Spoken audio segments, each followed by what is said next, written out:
Pemirsa, antrian di Merak dan kecelakaan maut di tol Jakarta Cikampek dan tol Semarang Batang menjadi catatan buruk arus mudik Lebaran 2024. Hari Sabtu dan Minggu ini akan menjadi puncak arus balik. Lalu bagaimana memastikan agar kecelakaan maut tidak terjadi lagi? Inilah Top Review.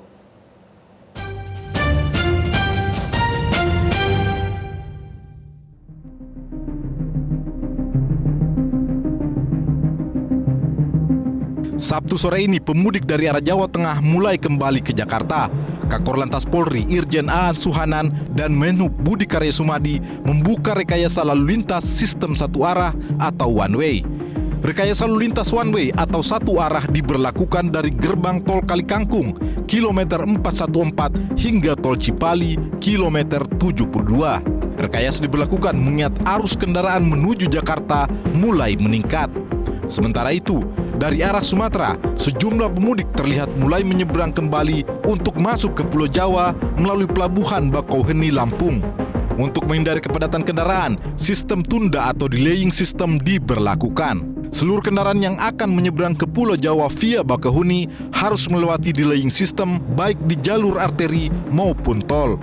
Mereka harus berhenti di beberapa titik area pengecekan dan petugas memastikan mereka telah mengantongi tiket penyeberangan hari ini. Penerapan sistem tunda ini dipersiapkan untuk menghadapi puncak arus balik di Pelabuhan Bakauheni yang diprediksi terjadi hari Sabtu hingga Minggu. Penyeberangan dari Sumatera melalui Pelabuhan Bakauheni memang harus diantisipasi secara cermat guna menghindari terjadinya antrian panjang seperti saat arus mudik di sisi Pelabuhan Merak seminggu yang lalu. Pada puncak arus mudik Sabtu dan Minggu lalu, ribuan kendaraan pribadi tertahan di jalan tol Tangerang-Merak sepanjang 4 km. Selain itu juga terjadi antrian di sepanjang jalan Cikuasa Atas sepanjang 5 km menuju Pelabuhan Merak. Total antrian pemudik menuju Pelabuhan Merak sepanjang 9 km. Penumpukan kendaraan terjadi di Pelabuhan Merak, Banten pada puncak arus mudik Lebaran 2024 karena banyak pemudik yang belum memiliki tiket pada saat tiba di pelabuhan. Hal itu diungkap Kapolda Banten, Irjen Pol Abdul Karim. Banyak pemudik yang baru membeli tiket pada saat di perjalanan menuju Pelabuhan Merak. Hal inilah yang menyebabkan kemacetan baik di jalan tol maupun di jalan arteri menuju pelabuhan serta penumpukan di Pelabuhan Merak.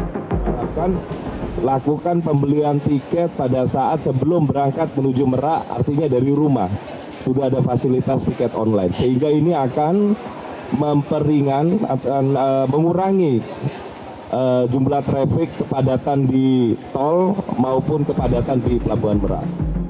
Menteri Perhubungan Budi Karya Sumadi mengatakan ada kenaikan luar biasa angka pemudik yang menyeberang di Merak dan pelabuhan sekitarnya. Karena itu, Menhub meminta maaf jika ada pemudik yang tidak terlayani dengan baik. Karena kenaikan yang luar biasa daripada jumlah penumpang, maka sebagian tidak bisa dilayani secara maksimal. Oleh karenanya, kami mohon maaf. Pengamat kebijakan dan transportasi Ajat Wiratma menilai sengkarut arus mudik di Pelabuhan Merak yang lalu karena sistem tiketing yang buruk serta koordinasi antara unit yang kurang baik. Karena itu, pada arus balik dua hal ini harus diperbaiki di sisi Pelabuhan Bakauheni. Hal yang pertama yang jadi masalah adalah sistem tiket. Kita tahu di lapangan banyak pemudik yang datang tanpa tiket, kemudian juga yang datang dengan tiket tidak sesuai dengan hari dan jamnya, yang membuat terjadinya penumpukan memang di luar prediksi. Pengelola juga tidak bisa memprediksi berapa jumlah kendaraan atau pemudik yang akan datang karena sistem tiket yang buruk. Kemudian yang kedua ini terkait dengan koordinasi. Di pelabuhan ini ada ASDP, ada kepolisian, ada Badan Pengelola Transportasi Darat, yang kesemuanya ini punya urusan masing-masing, sehingga perlu ada satu koordinasi, ada satu komando yang akan mempercepat akselerasi pengambilan keputusan yang sangat dinamis. Sementara itu dari sisi timur terjadi kecelakaan maut di kilometer 58 jalan tol Jakarta Cikampek dan di kilometer 370 jalan tol Semarang Batang. Kecelakaan di kilometer 58 jalan tol Jakarta Cikampek menewaskan 12 orang dan 2 luka-luka. Kejadian pada Senin pagi itu bermula saat mobil Grand Max yang berada di jalur kontraflow arah Cikampek keluar jalur dan tertabrak bis Prima Jasa dari arah berlawanan. Selang 4 hari kemudian, tepatnya pada hari Kamis, kembali terjadi kecelakaan di ruas tol Semarang-Batang. Bis Rosalina Indah yang berangkat dari Bekasi, Jawa Barat menuju Jawa Timur mengalami kecelakaan tunggal di kilometer 370 tol Semarang-Batang. Bis masuk parit dan sempat terseret 150 meter. Kecelakaan ini mengakibatkan 7 orang meninggal dan 17 lainnya luka-luka. Dari laporan harian data Laka Lantas Operasi Ketupat 2024 Polri, per Sabtu 13 April 2024, arus mudik tahun ini ada peningkatan jumlah korban jiwa dalam kecelakaan di tol dibanding tahun lalu. Polri mencatat pada periode 4-12 April 2024, jumlah kecelakaan di tol sebanyak 36 kasus dengan korban meninggal sebanyak 33 orang. Jumlah ini meningkat dari tahun sebelumnya, yaitu 19 orang. Sementara itu, kecelakaan non-tol juga mencapai 2.116 kasus dengan korban tewas 291 jiwa. Secara keseluruhan, pada arus mudik tahun ini terjadi 2.152 kecelakaan dengan total korban jiwa mencapai 324 orang meninggal dunia. Salah satu yang menjadi catatan dari manajemen arus mudik yang lalu adalah penerapan kebijakan kontraflow di jalan tol. Masyarakat Transportasi Indonesia menyatakan tidak setuju dengan kebijakan kontraflow di jalan tol karena berbahaya. Ya, sebenarnya kontraflow ini cocoknya untuk transportasi dalam kota ya.